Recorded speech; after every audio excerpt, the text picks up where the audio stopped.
Bianca Studios presents Black Love Baltimore. Welcome. I am your host, Bianca, where love, empowerment, and real stories reside inside of Bianca Studios, celebrating Black love in the Charm City. I'm just a gal who loves love, and I'm here to showcase beautiful Black love stories. Allow me to introduce to you our next couple, season 1, but this is episode 2. Tonight, we have Mr. Lafayette Promise Goins and Miss Jessica J. Revive. They are a true power couple, and here is their Black love story. This is Lafayette Promise Goins. And I am Jessica J. Revive Howard. And this is our Black Love Story.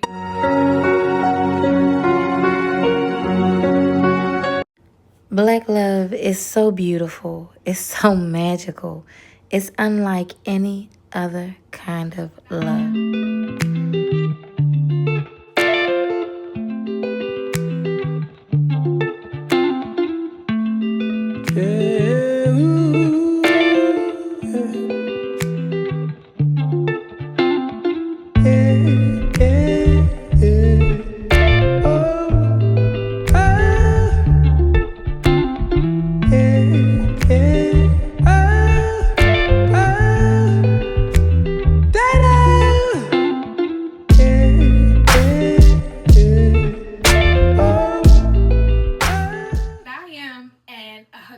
Innovator. I am an author, I am a hairstylist, I'm a self-publisher, and I am a serial entrepreneur. And I am a natural professional bodybuilder.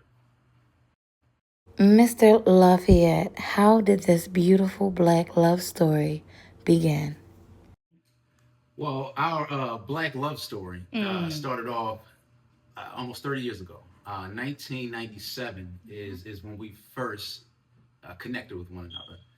And we met at a club called Trilogies. If those from Baltimore know what Trilogies was back in the day, we met way back then. We were high school sweethearts. We didn't go to the same high school, but we are high school sweethearts. So our paths connected then, and it just was love at first sight. Essentially, she was my very first girlfriend. Had some girlfriends in elementary school, middle school, but when I finally got to high school, I had met the woman of my dreams at that particular point, and didn't know that we would reconnect after many years. But our relationship was tight until we just separated back in high school for no really big reason. We just separated. That's what our lives did, and then we reconnected a little bit over a year ago, and I'll let my lovely queen pick up where the story is. June 3rd, we reconnected, and 5 months later, he proposed. Mm-hmm. And we will be getting married on June the 13th. 2026. 2026. Yeah. So, yes, it is possible to find love again. That's right. Good. Jessica, what was it about Lafayette that made you say, I do, after just 5 months of dating? I knew I was ready because I spent so much time alone. I prepared myself for him. Probably 6 months prior to us reconnected, my mother passed away. And I spent a season just trying to just be by myself. I didn't want to date anymore. I did that. It wasn't working. I kept meeting the same guys in different bodies. And I wanted to understand what it meant to really be by myself and just be patient. And by the time him and I reconnected, I didn't really want to date, but then I just felt something about him just talking to him. I'm like, he's a nice guy. The whole time he's talking, I'm like looking at him like, and then I kept looking at him like, he look like he needs something like me. Okay. but serious, like I knew that it was something special about him. And I gave him my book. I wrote something sweet in there, gave it to him. He called me a few days later and was like, was it a day later? A day later. It was a day later. Because he really told me that. It's like 17 hours later. Yeah, he really acted like he wasn't going to call me, like he was focused and all this stuff. But, yeah, he called me the day after and I was like, yes. And I don't think we never been away from each Yeah. other since that day. Yeah. Like, never. Yeah. Wow, that was it. And I Signed, knew he sealed, was my delivered. promise, and that's why I named him Promise. That's right. Because I knew that God sent, and I felt like that my mother sent him. Because he was everything. Oh, let me just say this. I wrote down 6 months prior to that on a list of all the things that I wanted in a man. So I wouldn't, be so open just to, dating just anyone. Yeah. And I wrote down to how they spoke, how they stand, I was very specific with everything. I wanted, him to be a great father. If he had kids, his credit had to be straight. It was just everything. I was like, I'm writing down every little thing. And, as we began to date and I got to know a little bit more about him, I'm like, this is really the person that I wrote on a piece of paper. And I'm not exaggerating. I'm dead serious. Like, wow. I'm like, I got to give him a chance because he's good to me. He's respectful. He's a great father. He's good to my son. My son likes him. My son really wasn't fooling nobody, and I started watching how my son was like, relaxing a little bit more around him. So I was allowed to open myself up a lot more with him. And, before you know it, it just didn't seem like no years was, missed. Right. It felt like we just started right where we left over 30 years ago. So it just didn't feel like it was new. Even though it wasn't, I felt like we are adults now. Yeah. We don't know. People change as they get older. Absolutely. Like, he's better than who I knew him to be. So yeah, I was like, yeah, that's nice. God put all them That's seasons nice. in there. Yeah, that's nice. He put all those seasons in there over the years, got them together the same way you said, God prepared you, God prepared him for you, just like he prepared you for him. So this is beautiful. Yeah. Lafayette, what was your impression of Jessica when you met her 30 years ago? And what was your impression of her 30 years later? Wow. I was a bit more aggressive when I was younger. I was the seek and destroy kind of a young buck, Baltimore County. Although for Forest Park, but I'm from Woodlawn. I claim Woodlawn all the way through.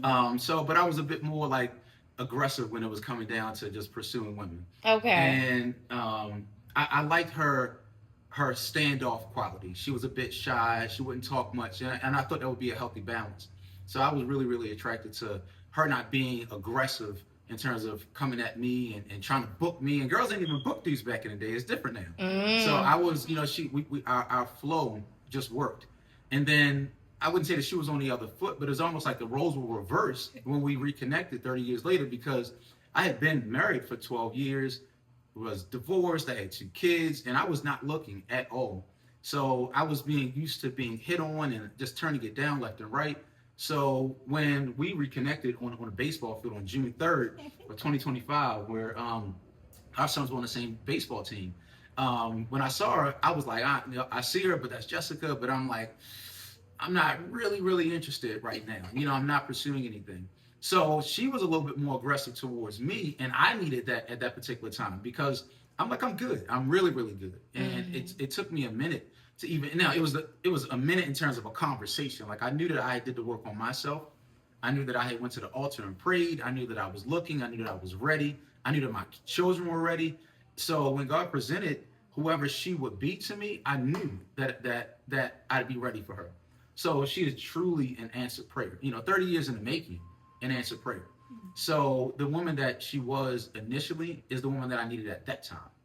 But being 43, I guess at that time, she was the woman that I needed at that time. So when we aligned and we connected on that June 3rd of last year, it was literally it was perfect, and it was like we picked up where we left off. And but it took from her giving me the book with the number in it, and it took that night until the morning, and then I said, who am I to deny what the Lord can do? That's literally what I said. Like, I'm not going to deny what's being presented. Because I went and I asked for it, right? I literally went and I said, I'm ready.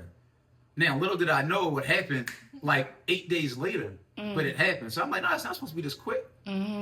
But it did. So, the asking thou shalt receive. Absolutely. Absolutely. And even if it comes quick. And the fact that it wasn't delayed, that's where I was like, but I knew that because I asked, I received, and I'm just going to push forward. So that's the difference between 97 and I guess 2025. And he read my book. He read my book. Yeah, and you read the book. Absolutely. Right away. Yeah. Because because like when I was in a relationship, when I was married, when I was dating, I'm one, and that's it. I'm not looking at nothing. I'm not searching nothing, and I'm committed. Good, bad, or indifferent. So I couldn't follow. I'm not on social media, and was only on there for a hot second when I was selling cars. And so I used to, we were friends on Facebook, but that was it. And then I got off Facebook in like 3 months. So I didn't know all of the things that I didn't know she was a habitual individual. I didn't know she had a salon. Didn't know that she could rap. I knew she had a son, but I didn't know anything about her. So when we reconnected, I had to flip the pages on that book. Because in the front page, it was like, I hope you get a glimpse of the woman that I am now. So I'm like, shoot, this is sexy to me. She write? She can probably read too. That's sexy. She can read a little bit. So I was like, I gotta figure out who she is. And I'm an avid reader. I love reading, and the fact that she wrote a book, come on now, like that's like super attractive to me. So check. Another thing on the list, check. So yeah, that's how I do. Putting God first in your pursuit of a healthy relationship is key and essential to a successful relationship. One of the things you said is that you prayed and you asked God for this and that he presented it to you, but he presented it to you at a time when you weren't, it was just 8 days later. Right. So you were kind of like, wait, this is too quick. Yeah. But I love that you were able to receive it and not just push it away. Because oftentimes we'll feel like we aren't ready. Like, wait a minute, I know I asked, but I thought I was going to have more time to prepare. Right. And we'll miss the blessing that God has for you. So give everybody a little bit of advice. Listen, I tell anybody that I come in contact with, when you ask for something, prepare for it so you can be ready to receive it. Yeah, it's like you in the ocean, right? You somehow fell off a ship, and God sends you a life raft. Like I don't like life rafts, and then all of a sudden God sends you an inner tube. Like I don't want no inner tube. And then all of a sudden a tugboat comes by. Like, here, get on a tugboat with me. Like, no, I'm waiting for a ship, and then you drown. So it's like you prayed to get rescued, but you denied the inner tube, the life raft, and now you denied the tugboat because you're trying to make it exactly what you want, and it might not be that at that particular time. So if you ask, you're gonna receive something. That's why you got to be specific. Yeah. So yeah, if you ask and you're specific, if you know where you're going, then chances are you're gonna get there. So you can't just be, like nonchalant about your request. You got to be very, very specific. Yeah, when you said you wrote down everything and that he was absolutely everything that you wrote in your book that you wanted in a man, I'm sure you carried those conversations with God as well as yourself, because writing it down was just like manifesting it, However, you still have to have that conversation with God. And so when you saw that he had absolutely everything, it seemed like there was no hesitation for you to receive it. And that's probably why she was so aggressive. Because she was like, wait a minute. I never believed anything as far as relationship that soon, because I knew what I did. I knew I did the work. I knew I wrote down things. I didn't ask God I wasn't begging God for a man. I just asked God that when he sent him, this is what my heart's desire. And I wanted to write it down to make sure nothing was missed. But yeah. Let's talk about communication, the foundation of every strong Black love story. One of the things that people struggle with in relationships is communication. Tell me how communication was for you in the beginning of this relationship and how it is for you now.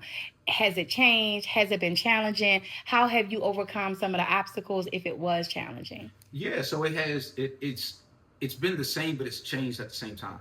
So I was not a texter. So besides her, I don't tell me what you told me. So I don't text. So I had hours of operation when I text, right? Because of what I had been through with previously. So I had to put a person in a box, and you would only get a response from me between certain hours in the morning and certain hours in the evening, because I was built up. I was strong. I had been to the gym. I had read. I did my devotional. So I knew I was strong enough to read a text message or reply to a text message.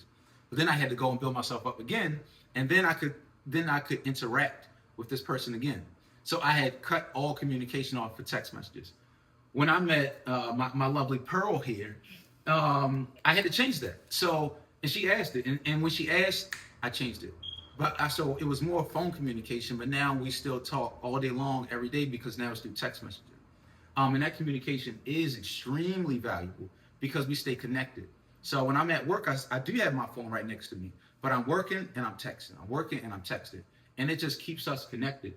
And there's like this this time lapse that if we go outside of that limit, like, all right, the text is coming. And it keeps us connected. It keeps us glued together. And it's valuable to our relationship. I think we've had great communication. I've communicated a little bit better than I ever did with him than the past. I'm sharing more than I normally do. Good way. And I noticed that within myself. I'm very private, certainly, even down to finances. I'm like, I'm not telling him that. I'm not doing this. I'm not. And I remember when after we finished counseling, we had to go through that. That was part of it. And I'd be like, okay, I got this going on, and it was like a relief when I said it. It felt good to share, all of me, and that's a form of communication that I thought I could never push through. The daily communication is good. I'm good with, I'm a communicator, but when you get too far in my business, I'm like, we not doing it. But it feels so good that it's no secrets. It's all communication. If he asks a question, I can give it. I know he's being honest with me. He knows I have no filter. I'm going to tell him, exactly how I'm feeling, what's going on. So I love this part about us because this is something that I'm sharing with him that I've never shared with anyone. And we good, Yeah. Okay, so my next question was going to be, how is this communication in this relationship different from others? But you just answered that pretty much because you never communicated with anyone, and you answered it in the beginning because you put a person in a box. Oh, yeah, absolutely. Was like, but Jessica tore that box up, threw it out the window. It no longer exists. Right. So literally, that's another solidification and from God, like let me let you know this is really real, because had Jessica not been your person or Lafayette not been your person, you would have never discussed finances because we're women and that's just not what we do, and you would have never tore that box up because that was your safe place, and it's good that you were able to even create that for yourself. And even though you did it for a person, but you did it really for yourself. So she allowed you to know that you didn't even need that. Yeah. So that's beautiful. Yeah. Absolutely. How do you maintain a healthy relationship having different professions that require a lot of your time and energy? So you guys have two completely different professions. However, you are still both entrepreneurs. So how does that affect your relationship? Is it in a good way? Is it in a bad way? That you guys are like completely opposite in what you guys are doing and still entrepreneurs? Because just being an entrepreneur, period. And you're a serial. Okay. Habitual. I'm sorry. Habitual. She went past that. Okay. Habitual. Habitual. Creates and expand and create. Yes. Serial do multiple things. Yeah. I am a creator. Yes. Okay. I love that. Yeah. So how do you guys balance that with maintaining a relationship? So I'm in full support of Jessica's career. Okay. And that was part of my issue in the past, where I wanted to do my thing, I wanted to pursue my opportunities, and I wanted for her to support me. But I've learned through trial and error that I do 100% of my role in a relationship, and she does 100% of hers. So my support of her and my daily activities allow for her to be this habitual innovator. And she's sitting on a gold mine, and I've seen opportunity in her, and I want to support her. And my career, although it isn't professional bodybuilding, but I do have a 9-to-5, but I display my passion in many, many other ways. And one of those passions is to support my lady here, because she's worth supporting. and it's vice versa. So it's not one side, you know, that I'm following behind her and she's following behind me. We raising tide raises all ships. So we're just raising this tide together. So my support of her career is vital and critical to our overall relationship.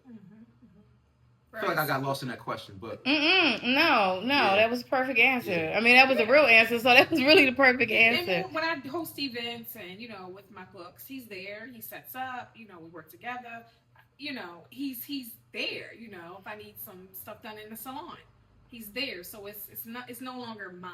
It's ours. Yeah. So it's not really about what I'm doing or what he's doing. It's if he has a show, you know, I'm like, what's the date? I gotta be there. Yeah. You know, I have to put that on my calendar to show up for him like he shows up for me. Absolutely. And it also it's an inherent level of trust when you communicate like that. Yeah. So if we're around each other all the time and we text all the time, then I know that I can trust her.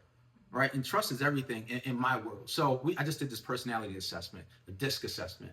And I'm on the side where I'm cautious, I'm thoughtful, you know, but if I trust you, I trust you. Like inherently, I give people trust. But if you break my trust, that's it. I will probably never, ever, ever, ever trust again. And people in my past that have broken that trust, I really don't trust them and probably never will. So with our level of communication, it helps for me to trust and believe that what God had assigned on me on that day continues to be true every single day. And it just strengthens our relationship every single day. So we don't just communicate through text, but it's through eye contact. Sometimes it's not through saying anything. Sometimes it's in written messages. Sometimes she communicates to me in my belly through cooking. You know what I'm saying? So it's like it's different forms of communication that keeps our love affair, our Black love story, aligned in the direction that we're going. And people might be like, "Yo, y'all phony, y'all not doing it right, and y'all need to be yelling this." That's just not us. Yeah. We're just not those people. So a toxic situation at all. Yeah. How do you protect your relationship from negativity? You set those boundaries. Woo. You can launch on that one, babe. Wow. You got to set boundaries in your relationship. And it really means that you don't have to tell. I had to get it in a stage of not sharing so much. Because sometimes when you're dating as females, we share with our friends, our family, you know, our homegirls. We're like, you know, guess what he did? Guess what he didn't do? That's what we did. And so I think my relationships with people, they're used to me overly sharing. And I no longer do that. And it's something that I did not plan to do. It just happened. Because I realized I was only sharing things that were negative, things that were bad. And I don't have anything negative or bad to share. So now no one knows what's going on with me. And now they're creating, now a narrative is being created as if I have lost my identity with him. That's what I was told. By family members. Yeah, I'm going to say it. By family members. Which I haven't, but what I've realized today, like through because I thought about this a lot this past week.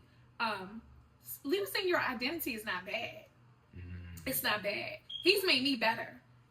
He's allowed me to open my eyes in situations, not based upon nothing he has said, but just being an example and being my peace, being my protector, being my comforter, being a person I can just share, you know. And I realized that setting those boundaries with people with not saying too much protects your relationship. You can't say too much. Yeah. It protects our relationship between one another, as well as my relationships with others. Because if they don't know anything, they have nothing to talk about, nothing to make up. I mean, people can say stuff all day, but I realized I shared too much that was bad, and I don't have anything to share. And that's weird to people right now. Yeah. So I've heard that you changed. Yeah. You know, when God blesses us to have our person, and it doesn't always even have to be a significant other, but God will send you someone when you ask him, and you ask him for your person. So your person was your significant other. It will allow you to heal in ways that will change you. And that is a beautiful thing.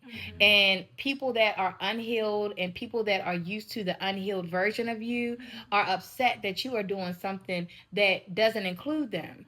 Because wait a minute. How am I not a part of this?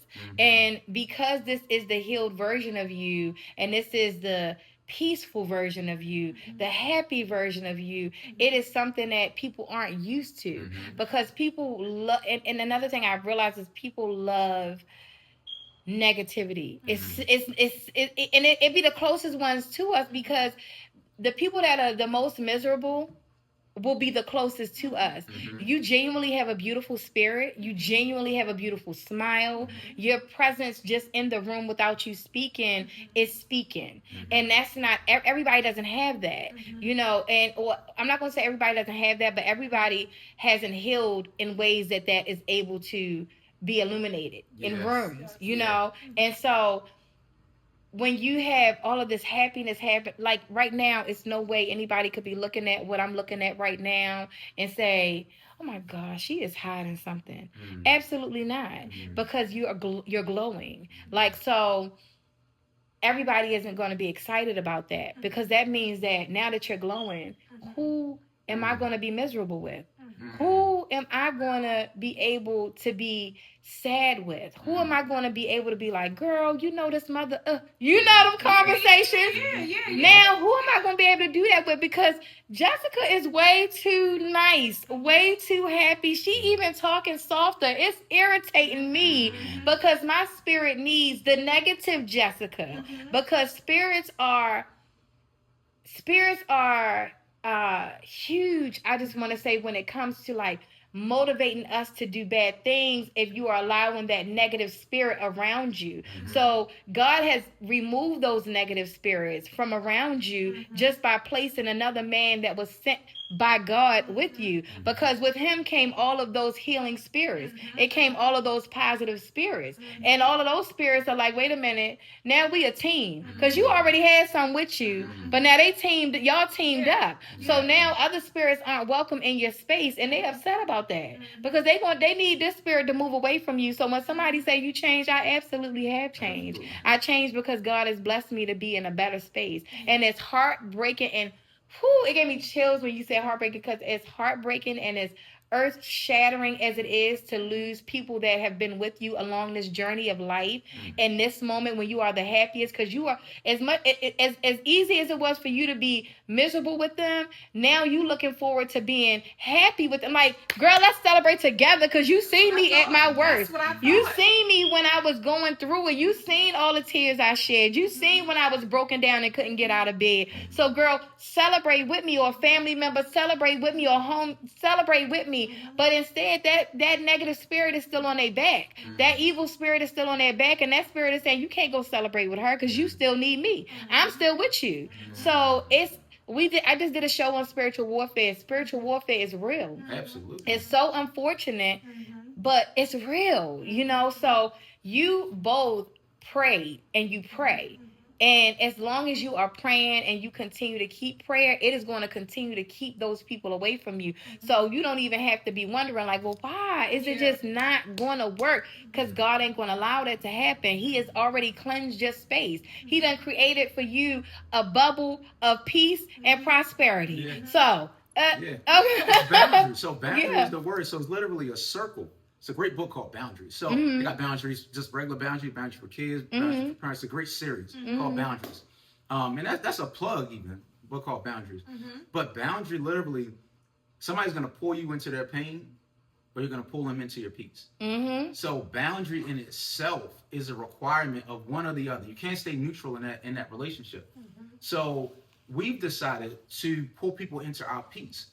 Because that's what people want. They want for us to go launch into their pain, and we just won't.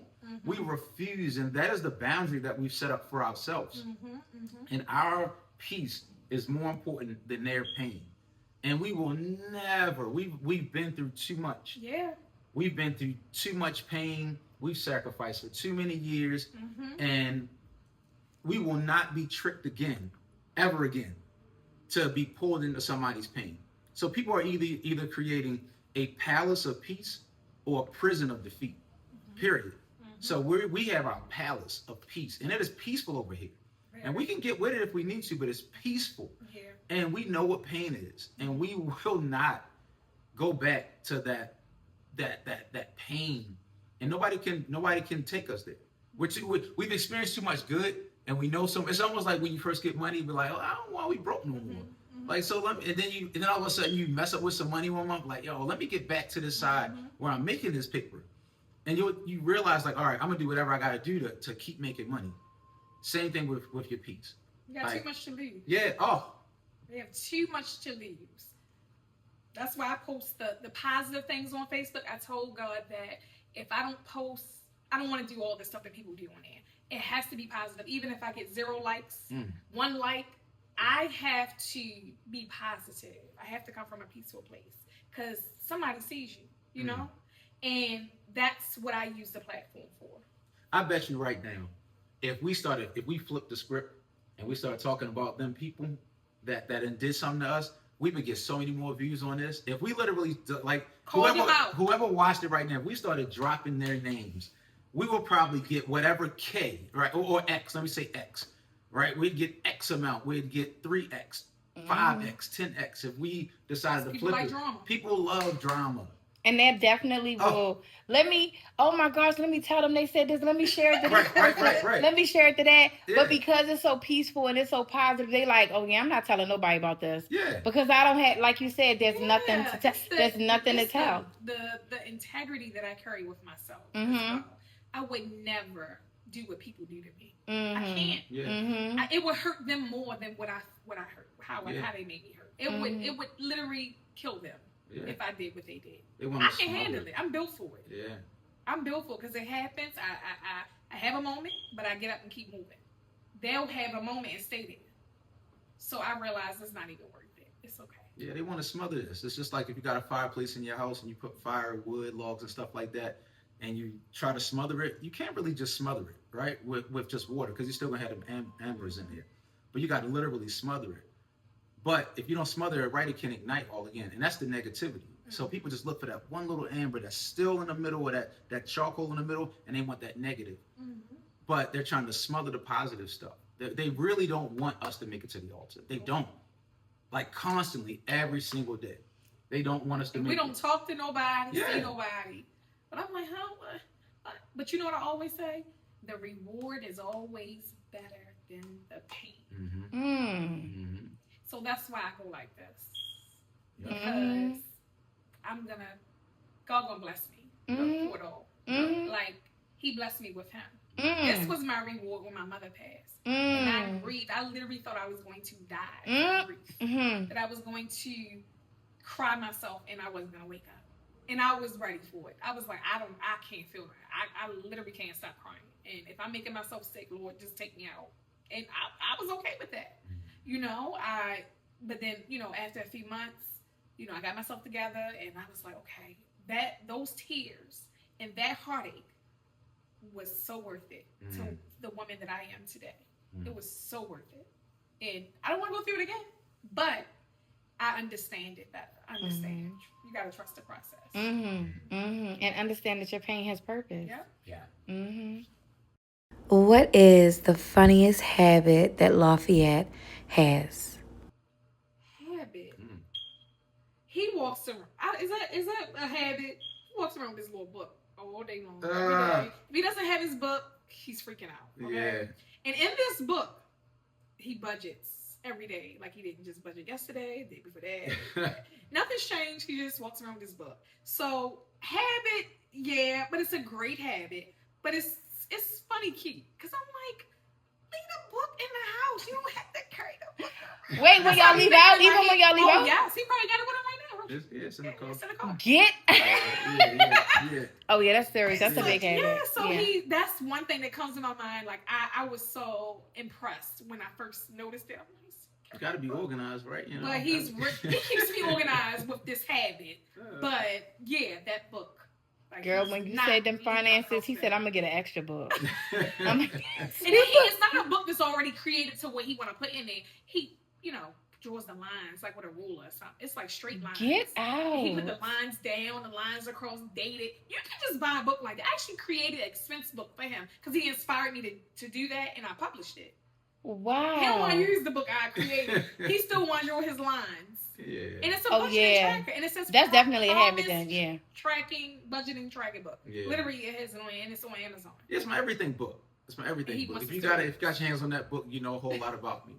But yeah, it's definitely got the calendar. It's got my budget. It's got room for notes. And you know, I created it with some staples and a little wiring around it.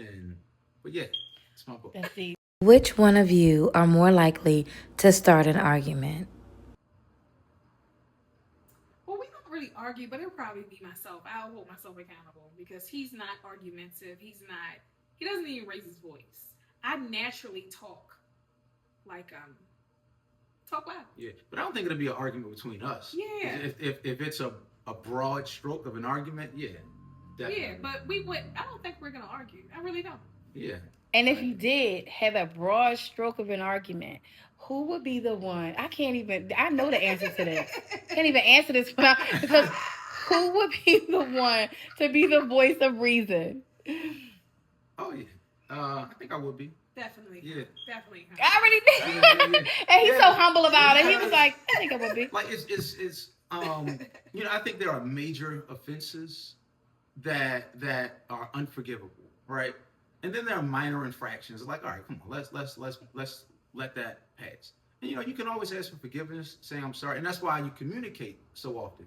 And one thing that we do is definitely communicate. Mm-hmm. So it will be resolved. And you know, emotions might flare eventually, but it's like, hey, look, I'm sorry. And I think that's one thing that we were healed from, mm-hmm. because we would have to get the last say, and that's just that's just our personalities. Mm-hmm. It's like I got to be the last one to say something, mm-hmm. and yeah, I think it'll be resolved. I don't say nothing. I just be like, yeah, I think it'll be resolved. Fast.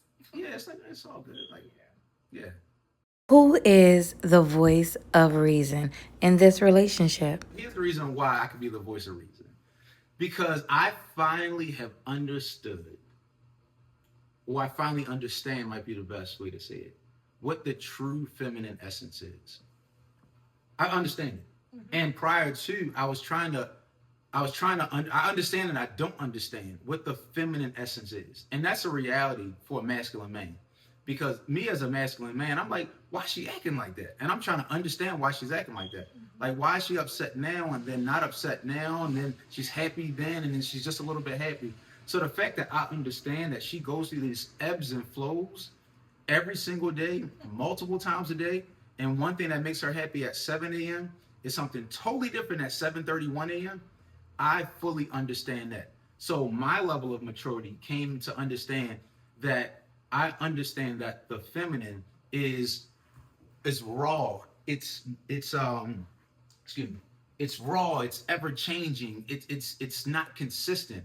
And because I understand that, I'm willing to accept the fact that she's just who she is, and I can't change her. And that brings a level of peace.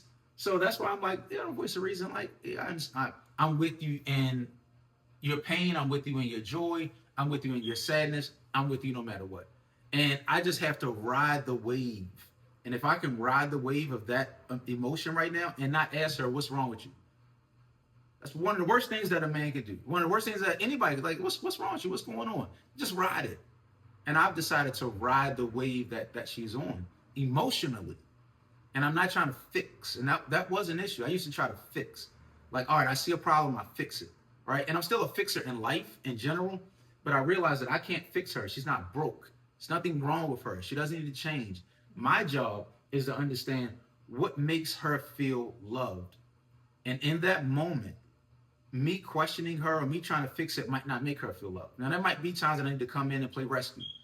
But that might make her feel loved in that moment. And that's the whole goal. How can I make Jessica feel loved? And for me, that is seen, heard, and appreciated. And that's 24/7, 365, churning in the background. It never ends. And it's a full-time job that never goes to sleep. And because I recognize that, yes, I can resolve. Yes, I can resolve it. Because the problem that she would be fussing about is normally not the problem that she's fussing about.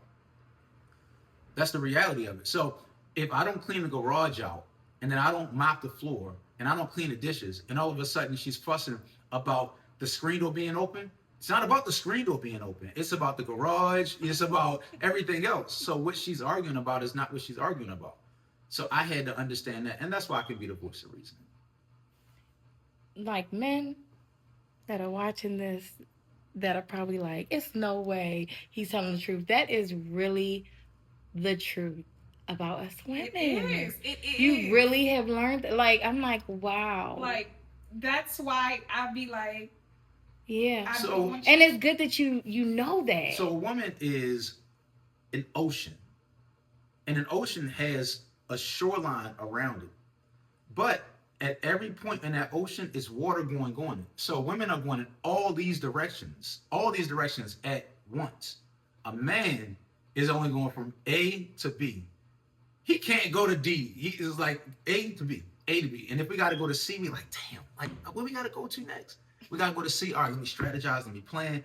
Where the ultra feminine, and let me be specific, the ultra feminine is going into vast ocean. And we as men, we try to make her a pool. We try to restrain her. We try to restrict her. When if we let her be the ocean that she is, then just let her flow, let her be free, let her be feminine. And that is something that most men don't want, especially in a masculine and a feminine relationship. It's like we want to stop her. So we like, she's acting like a bitch. Well, we're like, she's not. She's just being feminine. And we can't contain that. We let her be wild, let her be free, let her just be rambunctious and just ride that wave. Because we are the ships inside of this vast ocean that she is. And that's my level of understanding with it. How has this relationship made you better as a person individually?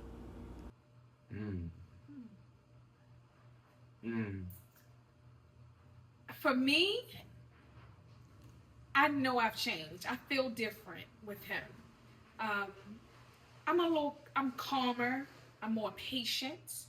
I give people more grace because of him. I just feel different. I just don't even feel like I'm the same person I've ever been in my past, relationships. And I know because I'm better, I know it's a good thing, because of him. I know that. And I know because, sometimes you are who you're around. Mm-hmm. And energy, pass on energy. It just happens. And if you're around positive energy, if you're around someone that comes with peace and that is calm and someone that doesn't argue or doesn't raise their voice, you would look crazy if you walked around screaming and hollering and he's not, so I know it's changed me because I respond to situations differently. Yeah, I think that I, prior to reconnecting, I was alone and lonely. And it was tough for me because I was always around people. I was around my family, and I was, in a relationship for a long time. I had kids, but I was alone, a single parent, and like I was lonely at the same time. But then I learned to like, all right, I'm alone, but I'm not lonely, and that's when I really learned like what the difference was, and then how it's changed in this relationship. I'm no longer alone, and I'm not lonely, and it really really makes my heart smile. And when we text, I'm like, it's like it's the smooches, it's lovey-dovey, and we swooning over one another, and it's just like it is truly it feels that level of connection that makes me feel good every day. What is something unique or funny about Jessica that no one else knows?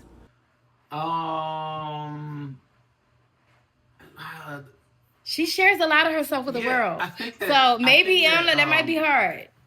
She laughs at herself. Like, she makes herself laugh. And that might be something that people already know. But, like she'll literally make herself laugh by talking either about a situation or about herself or about something that's going on.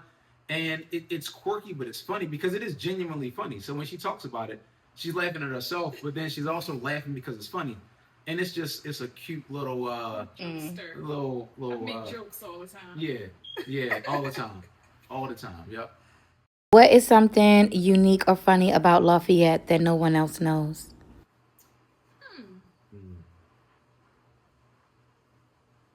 Funny. He's so serious all the time. I was thinking, like, I can't picture him telling jokes, but I don't even know if it's funny, but he's not like what people think. Like how, looking at him, he looks real serious. Let me tell you something. We went out the other night. I had this whole time. He wants to stay outside. Whereas though I be ready to go. It's like the opposite. Oh, that's really the opposite. Yeah. Like we are the opposite. I'm different than him. He's different than me. We're like night and day as far as personality. But when it's time to have a great time, he's a planner. He wants to plan, okay, what we gonna eat, what we're gonna wear, how we gonna, like, date nights, he's like, we're gonna wear this, what you wanna wear, what do you feel? He asked me, what you wanna do, what you wanna eat, what you got, I never had nobody plan anything out. He just plans down to how he should get his shape up, what type of haircut I want him to have. But, like, that is cute, but it's good, but it's funny because nobody, I don't know anyone that allows that person to involve themselves with them like that, It's cute. Yeah. What has been the best and the hardest part about this journey to the altar? Okay, so you guys have 31 days to the wedding day. Hence this beautiful tiara she has on her head. Okay, with the veil. Love it. So, what has been the best part about this journey and what has been the hardest part about this journey to your wedding day? You want to say the best part and I can say the hard part? Yeah. So, I think the best part has been that we get a chance to do it together. Mm-hmm. We genuinely do. So this is our day. This is our moment. Mm-hmm. And although everything is happening at a fast pace, we're doing everything together. Mm-hmm. So just literally that we're doing it together is just something. It's almost unbelievable. Like we say it to one another often, like, I can't believe it's you. Yeah. Like how did that happen? Like how we go 30 years and be around one another? Like our paths should have crossed somehow, some way. Because we both like kind of in the same neighborhoods and driving the same ways, doing the same things. So how did our paths cross? So like the fact that we're doing it together is something that is absolutely incredible. Mm-hmm. Yeah. Mm-hmm. Okay, and Jessica? So the hardest part, okay, no one told me what happens when you're planning a wedding and when you get married. And when I say that, I mean transition happens. You start to see people's true colors. Absolutely. You start to see who's really for you and who's not. And that's the part a lot of my business friends kept from me because they didn't want to take away from my moment, but they all, shared with me recently, like, yeah, that's just what happens. I didn't think it would happen with me because of who I am and my personality, because I don't have that type of drama in my life, but it's been drama. It's been different. The closest people to me gave me the hardest time. Mm-hmm. Personalities are different. When you have multiple bridesmaids and multiple groomsmen, multiple people in your wedding, the bigger your wedding, the more drama comes. Mm-hmm. And had I planned differently, I would not have had the amount of people that I have in my wedding. Yeah. I would have just, shortened it up. So it's been a lot of difficulty, a lot of confusion, just trying to get everyone on one accord.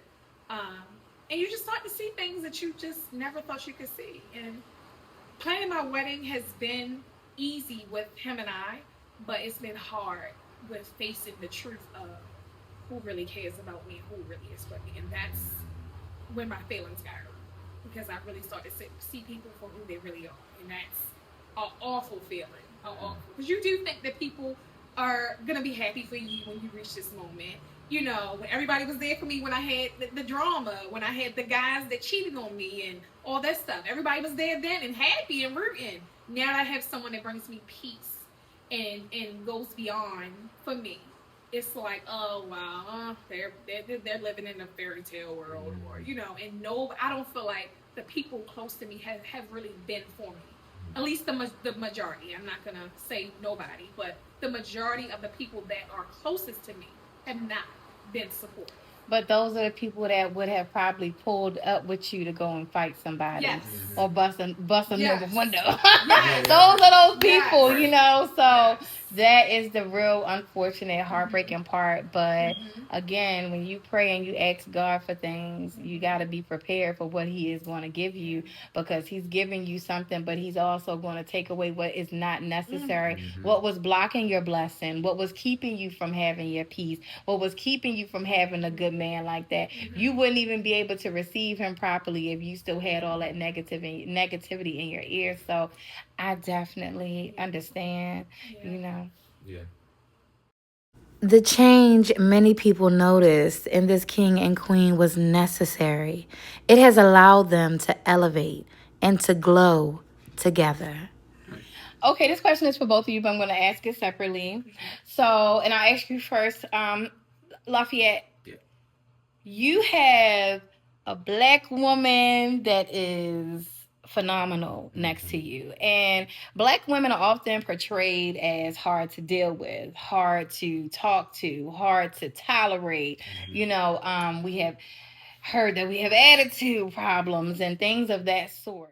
So the question is it difficult loving a black woman? Yeah, it's not easy. It's not for the faint of heart. Um, you have to be very, very deliberate about what you want. So there needs to be some kind of finale to what you want in this relationship. So we were talking the other day. There are many, many guys that are just shacking up with her. He hasn't asked her to be his girlfriend. He hasn't proposed. He hasn't said, "Will you marry me?" Definitely hasn't said, "I do." You right? So there's this level of it's not clear. There's no clarity to it. So oftentimes it is a bit difficult because she's been through a lot and she's seen a lot. And she does become frustrated with the black man that's out here. So it is difficult. But I think you have to be willing to understand, similar to what I said earlier, you have to be willing to understand what those ebbs and flows are. And understand that you can't fix her. You can't change her. She is who she is. And it's not that you're following behind her or letting her just get away with murder, but it's also understanding of who she is and understand who you are. And if I'm strong in myself, then I'm going to show up strong to the relationship. And then we both make each other strong. So I don't lessen myself so that way she can grow. No, I show up in strength and confidence, with peace, with clarity, and with a defined goal of what I want from this relationship. And she can follow behind it. She can follow behind me, and that's okay. It doesn't have to be I'm behind her coattail following. No, I know where we're going. This is where we're going, and let's get there together. And that's a reality that I exist in, that we exist in, and we're okay with that. So it is difficult if you're not willing to commit, and that's what I think I can share with that right there. Okay, Jessica, let's talk about the strength it takes to love a black man. Okay, Jessica, we know the man is the strength of the household. And although we may often, as black women, have a lot on our shoulders, they come in with a lot on their back. Hence, that picture that is above your head, it shows the black man holding up the family while the woman is praying. Oh, wow. Yes, and he has a job to take care of the family and to be the protector for the family. So, how is it for you, this beautiful black woman, to be able to continue to uplift this black man and to deal with what he brings home from having to be out here in the world being a black man, to have to deal with that, and then to come home and have to be a strong black man for you and his family? I've learned that no man wants to come home to the madness that they just left, whether it's from the workplace, from wherever they came in from. So my goal is to bring peace in my home. As women, we do a lot. I don't want him to feed off my energy, if I'm having a bad day. Wow. So we do well with this, because he always tell me, like, you could have reacted a certain way, and I'm like, I could have 20 different things going on, and I'm upset about this, I'm maybe grieving or anything. I never bring that on him, ever. I've mastered that, and I purposely, am mindful of it. And I think about, even if I am having a moment, because I know all that he has to handle for us as a family, and the responsibilities that he has as a man in our home. So I want to make it easy for him to go to work every day to, deal with, whatever he needs to deal with, and, all the stuff that comes with, his personal, things that he has going on. I want to be that comfort for him. So if it's for me making dinner, or if it's me just telling him how handsome he is, or just doing something nice for him, like I want to be that person where if he having a bad day, I notice, I'm like, okay, he looks like he's thinking about something. I'm like, let me just hug him, and I'll do that. I'll walk over to him and just give him a hug. So my only desire is to bring him that peace, because I know he has a lot to deal with as a man. I know he does, because listen, he got a package deal, me and my son, and he has his children too. So it's not just me and my son anymore. It's not just me. It's as a man, as a good man, he makes sure we're all good, So I want to, do the little things to make sure he's good. Okay, Lafayette and Jessica, what are the core ingredients to the recipe of a relationship that leads to marriage? Yeah, it's easy. One of the things I noticed within this conversation that we have been having here, which has been amazing. But one of the things that I've noticed is the reassurance that he continues to give you in different places in your relationship, your life together, your family, work, all of those things.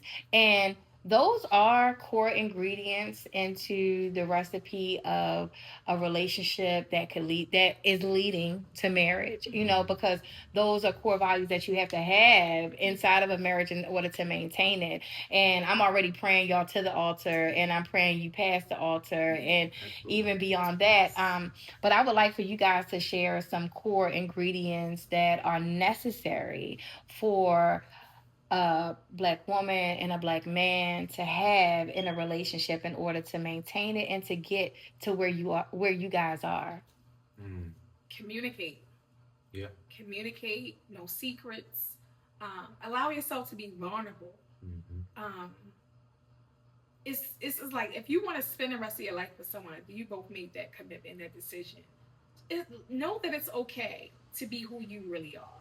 Yes. We put on a facade, and we just, feel like we can't share certain things, and, hide certain. You don't have to do that. Communicate. Be vulnerable. Allow yourself to be open with that person. Yeah. You got to leave and cleave. You really do have to do that. You have to separate the world, and it's 100% and 100%. And when we bring that together, that just makes us one. And then when we add the Lord inside of it, it's the third party. It's a triple braided cord. So if we understand it's the three of us, and we're working all in tandem, then nothing is going to be able. It's not easily broken. Let me say it just like that. So for us, it's more about, or what advice we can give is like, keep the world out, but keep us in. And if we can do that, if that can be our focus, if she makes me feel respected and I make her feel loved, and it's reciprocated, it's not conditional. Like, it is really unconditional. But when you communicate, like you said, and you keep God first, we keep the communication, we understand the highs and lows, and we're in this to win this, and we're going to be able to make it. So I think the advice that, not even the advice that we can give, the example that we are, is that you just have to understand, you got to communicate, you got to leave and cleave, you have to be on a mission and a focus and a purpose in life, and just keep the world out, and keep it simple, like understanding that life is easy. It's a small thing. We're going to figure it out, and it's going to get it done quick.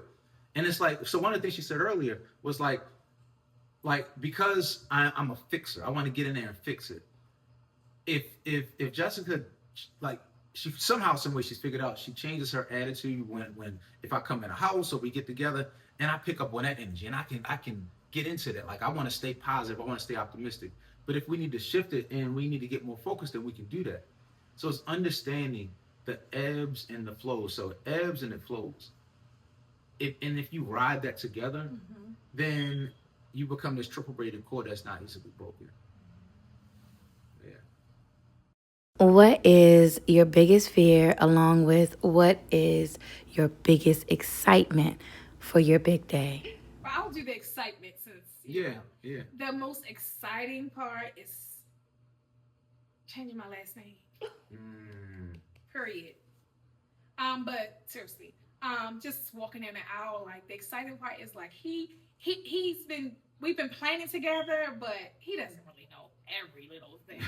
So like the exciting part is like not just myself, but him seeing like just the whole scenery, the ambiance, just everything. Like me walking down the aisle, like he doesn't know my dress look, he doesn't know how my makeup's gonna be, he doesn't even know how the venue is gonna look.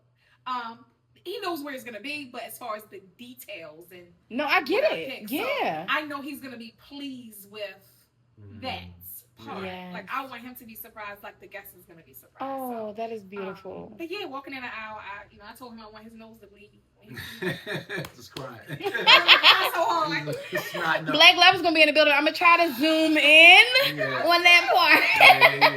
Yeah, that's the exciting part because I know like he's gonna be so happy as I'm walking down. Absolutely. Yeah, I think our fear, our combined fear, is who's gonna show up that day, who's not gonna show up that day. So when you look at a guest list, who's gonna be there, who's not gonna be there. But the reality is that if the two of us are there, that's the only thing that matters. And we've contemplated multiple times, do we go to the courthouse and just do it? We really have thought about that. But this is something that, like, if we did that, we'd be letting the enemy win. Because our loved one that day is a representation of Black love. And we've made it to the ultimate. And people that are there want to be there. And the ones that don't make it weren't supposed to be there. And the ones that don't show up, it will make everybody that does show up even root for us and pull for us even more.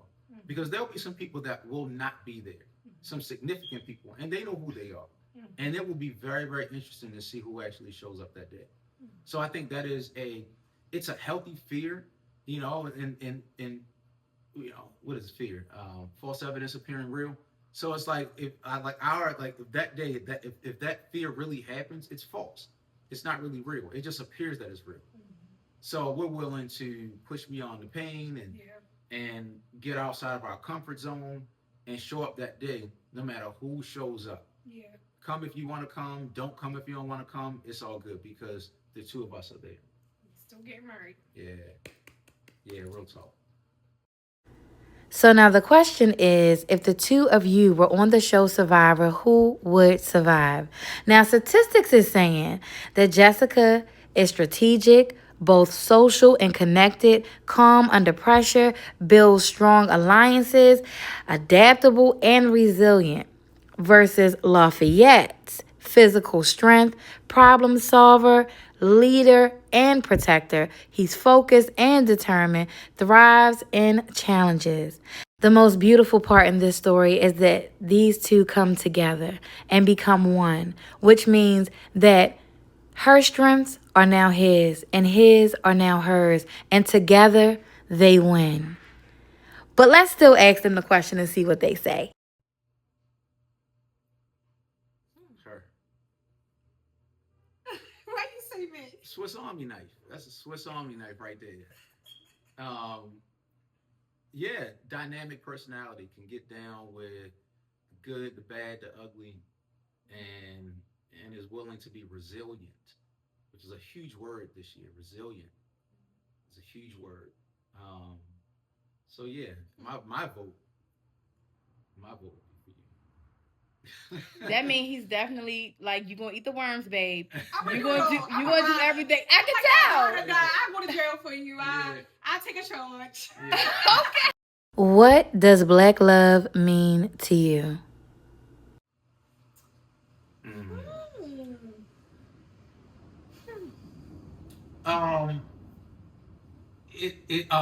So I believe that we are on a mission to help this city of Baltimore understand what love is again, because you don't see what we are and who we are on a day-to-day basis.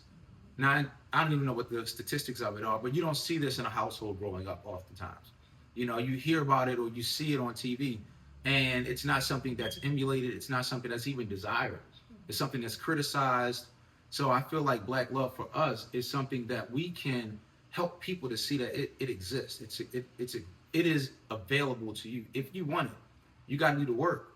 And doing that work, you'll be able to experience a level of Black love that is only imaginable, but it's possible. Yeah. So I feel like Black love, it's a story that hasn't fully been told yet. And because we are who we are as Black individuals, um, and going through the struggle that we've gone to be where we are, it's not something that is oftentimes represented. So it's pain, but it's joy. Yeah. It's love, but it's hurt. It's this kind of hodgepodge of emotions. But overall, I think it's a beautiful thing. I think so. Yeah. Why is Black love necessary in our Black communities? It's necessary because we need it, you know, and in our city, of course, we don't see a lot of this. You know, I just see it between him and I. Not saying it don't exist, but our youth need to see more of this. You know, we need to, break cycles. We gotta love more. You know, what they did 50 years ago, it doesn't work for the life that we have now. Right. So yeah. Yeah. Yeah. This couple has been so awesome, answering all of my questions today and allowing us to understand the foundation of their relationship. It is clear that God, love, dedication, compassion, consideration, and the desire to see each other be great are all ingredients to the recipe of their Black love, which makes an amazing and beautiful Black love story. So first of all, Bianca, thank you for inviting us. We truly, truly believe in this process of love. We believe in Black love. We believe in what it could be if it's done at a very, very high level. And so, first of all, thank you for giving us this platform. Appreciate you. Yeah. Thank you for coming and accepting this invitation. Yeah, no doubt, no doubt. So we just hope our love story can inspire other people to um, try to find out what Black love is. So thank you guys for tuning in to another episode of Pearl and Excitement. You can follow us on Pearl and Promise There you go. Talks on Instagram. And yeah, stay tuned. Yeah, 31 days. And we are looking forward to enjoying the rest of our lives with one another. So we'll bring you guys along the journey when the time is right. And hey, if we can do it, you can do it as well. Yeah. Real talk. Yeah. Real talk. Thank you, Lafayette and Jessica, for being a part of our Black Love Baltimore journey and for sharing your Black love story. I pray that God covers you, protects you, and guides you every step of the way through your journey, and that He enhances and strengthens the bond between the both of you with every breath you take. Amen. Tonight's show is dedicated to Miss Tracy Howard, the mother of this beautiful queen, Jessica, and the mother through love to Lafayette. You are both blessed to have Miss Tracy watching over you, speak to God personally on your behalf, and be your personal guide through life from the other side. I know she is absolutely proud of you, Jessica, and excited for your big day. So be blessed in it. Tonight's show was sponsored by Puppy Obsessions, quality puppies and kittens raised with love. Over 15 years of experience breeding. Get yourself a puppy. Bianca Studios, a platform for multiple shows and podcast opportunities. Host your own podcast show right here in Bianca Studios. Queens of Transformation, declutter, organize, and decorate is what we do. With Bianca, Kamani, and Kyra, transform your space from messy to magnificent. The voice of children suffering in silence. Break their silence, be their voice, and change their future. Your story needs to be told. Turn your pain into power and allow it to fuel your purpose. When you tell your story, you not only become a voice for the voiceless, you become a voice for the child who suffers silently inside of you. Contact us today to be a guest and tell your story on the Voice of Children Suffering in Silence. Echoes of Love, honoring life, cherishing memories, personalized videos and tributes, and much more. We also have Echoes of Love photography and memorial services for pets. Blink Beauty Collective, enhance your beauty. Get those brows done. Nail by Smiley, nail art designer, beautiful nails, beautiful you.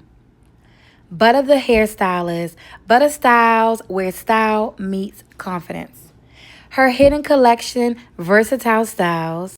Miss B's, beauty business empowerment built by me, for me to inspire you. All of these services are under one umbrella. Mine. This is a Bianca production. Executive producer, Bianca. Creative director, Bianca. Filmed by Bianca. Videography by Bianca. That's also filmed by. Okay, listen, I want to give myself more accolades. It's also been edited by Bianca. Special thanks to my faith in God and in me. And I'd also like to say thank you to my guests tonight, Mr. Lafayette and Jessica. Tell your love story. Couples are wanted for exclusive interviews to inspire, uplift, and celebrate Black love. Share your journey, showcase your love, sign up now. All you have to do is send us an email at blacklovebaltimore or give us a call. This is Bianca Studios, bringing necessary conversations and giving us space and opportunity for them to be heard. Make sure you are following us on all social media platforms. That's Facebook, YouTube, Instagram, and TikTok at Bianca Studios and Black Love Baltimore. Thanks for watching. Good night.